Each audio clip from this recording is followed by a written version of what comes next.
A single mother begged everyone for help. And at that exact moment, a millionaire stopped his car.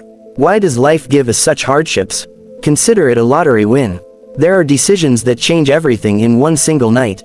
Marina made that decision in the rain, when her 4-year-old son was burning with fever, and her last money had run out 3 days ago. She asked a stranger for help, and he was not the man she thought he was. But she wasn't who he thought she was either. This is a story about how one meeting in the rain destroyed 2 worlds, and built one new one. Before we begin, please write in the comments where you're watching from today or share your thoughts about this story. Thank you. When the doctor said that if the temperature rose even half a degree higher, pneumonia would begin, Marina had only 23 rubles left, and a soaking wet jacket. There was no money for a taxi to the hospital. No money for medicine, not even close to enough for a hostel room where it was at least warm. Matvey was coughing into her shoulder, his small hands burning hot around her neck. He was 4 years old, but weighed like a 3-year-old.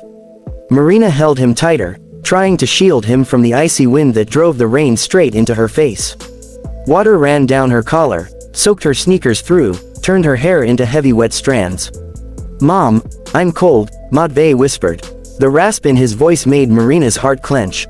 "I know, sweetheart, everything will be okay," she said. She was lying. Nothing was okay. They were standing outside Imperial, one of those restaurants where a single dinner cost more than Marina once earned in a month. Before the layoff, before the landlord threw them out for unpaid rent, before Matvey got sick and there was no money for a doctor. Marina didn't beg, she couldn't. Even now, when every second outside pushed her son closer to pneumonia, she couldn't ask for money. But she could ask for a roof.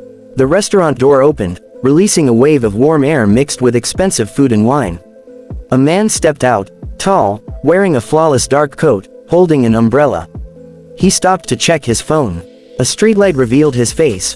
Sharp features, tired eyes, the look of someone who had long stopped noticing the world around him.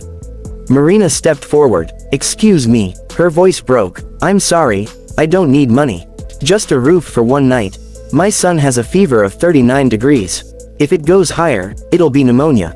I'm not asking for money, just warmth. A stairwell, a hallway, anything." The man raised his eyes. For a second, he looked at her, soaked, trembling, holding a child. His face stayed unreadable. "A shelter?" he asked calmly. "There's a 2-week waiting list." Marina shook her head. "We don't have 2 weeks. We don't even have one night." Matvey started coughing again, deep, painful, uncontrollable. Marina pressed him closer, feeling his small body shake.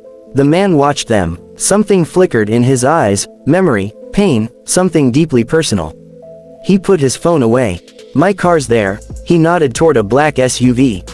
"Let's go." Marina froze. "Where?" "To my place. It's warm. I can call a doctor. Everything your child needs." Every instinct screamed don't. A stranger. A luxury car. An offer too perfect. She knew how these stories ended. She'd read the news. But Matvey coughed again, his forehead burning against her cheek.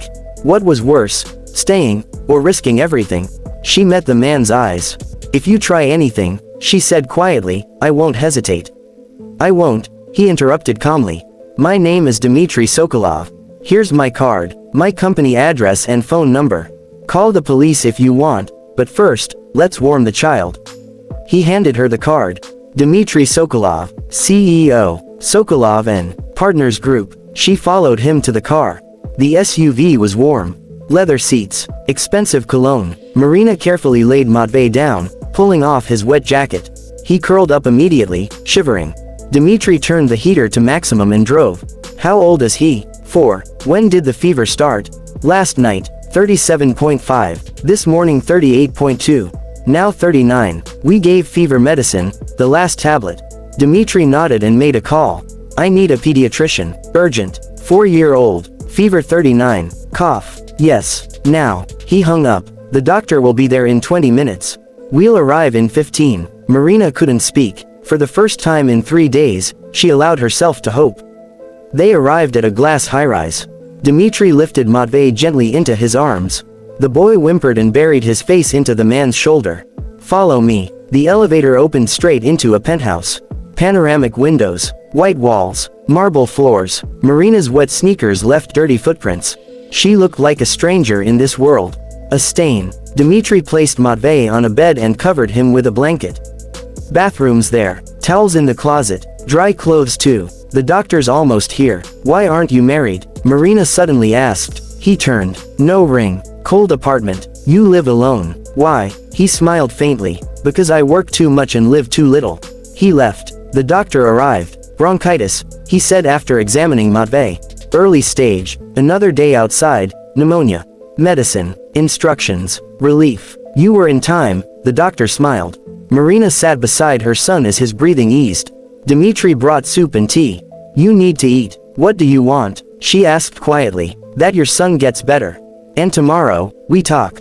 About what? A job. You need one. I need an assistant. She stared at him. A real job. Contract. Salary. No charity. Agreed. The next morning, Matvey's fever was gone. Breakfast was simple, warm, normal. You can leave anytime, Dmitri said. I'll give you money for rent and medicine. Or you can listen. She listened. Assistant. Salary. Housing. No strings. Honesty, he said. That's all I want. They shook hands. Matvey looked up. Is the nice uncle going to live with us? Dmitri smiled. No, but we'll see each other every day. An hour later, Marina found errors in a contract. You just saved the company 2 million, Dmitri said. Something clicked inside her. She was good at this. Very good. That night, watching her son sleep peacefully, Marina realized. One meeting in the rain had ended one life, and quietly begun another.